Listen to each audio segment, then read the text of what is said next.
Let's talk about Blue Moon. Alan, we saw it last night. Yes. It's the opening night movie. It opens in a couple weeks. It is, you know everything about this. Tell me the story of Blue Moon. Yeah, Blue Moon is the story. Ethan Hawke plays Lorenz Hart.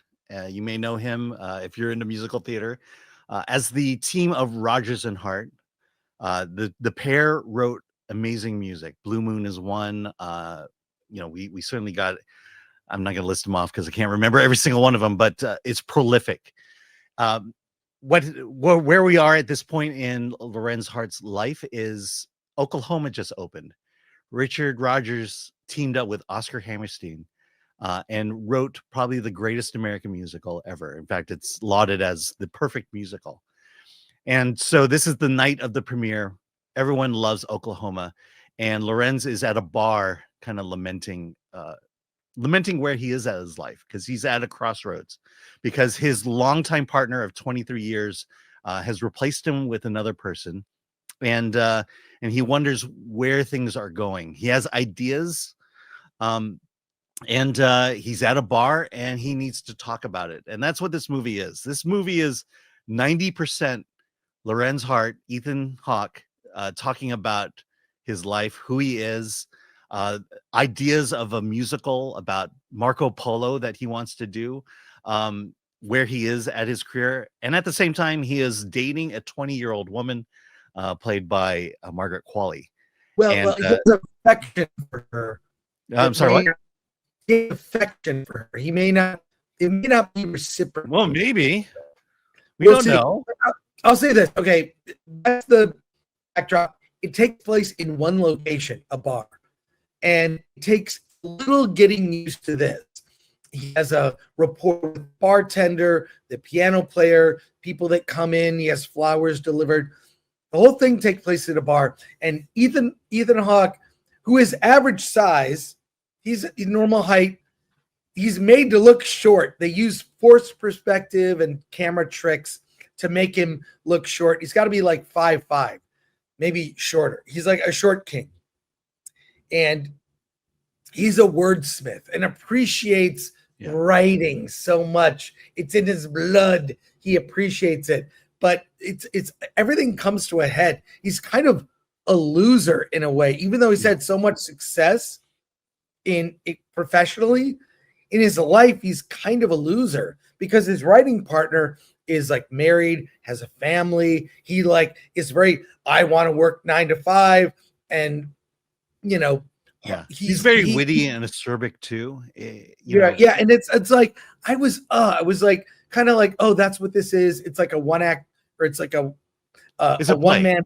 It's like a play. It's like a play, but by the end, and especially when he has this moment with Margaret Qualley's character, like it really is heart-wrenching, and it won me over, because I think part of the point is his character is annoying. He annoys everyone he's around. He makes everything about himself.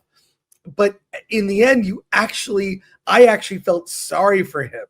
He's kind of pathetic. So in the end, I got to say, but it's also, by the way, Richard Linklater. Yeah, I was going to mention that. I have loved. My all-time favorite indie movie, when people ask me, what is your favorite independent film? Slacker by Richard Linklater. It was his second feature, early 90s. It is a day in the life of Austin, Texas, like a series of short films. It is so good. I love that movie. This Richard Linklater, as a filmmaker, never does things easy. He doesn't repeat himself. Well, in some ways, with with one series of films he did, but like he's not like a James Gunn who just makes the same movie over and over, or a Kevin Smith who does that as well. Every movie is very different. It's for different tone, different kind of film. And I really, in the end, loved it. It's Ethan Hawke's performance. I mean, how they got that out of him. And the composer was actually at the screening last night, talked about the 80 songs that are 80 the songs 80 songs, yes. 80 different ones that were played that he personally performed for the soundtrack. It's just so good, but also first half you got to get used to it, and then boy, when it really does stick the landing. So Yeah, without to going into me, detail. the brilliance of this is, like I said, it's 90% Ethan Hawke talking, and to keep Right, it that's engaging. the movie. Yeah, because the character of Lorenz Hart is so nuanced. He is a chameleon, because whoever you are in his life, he says things in different ways to get you to kind of embrace his side. That, to me, you like the interaction between Ethan Hawke and Margaret Qualley.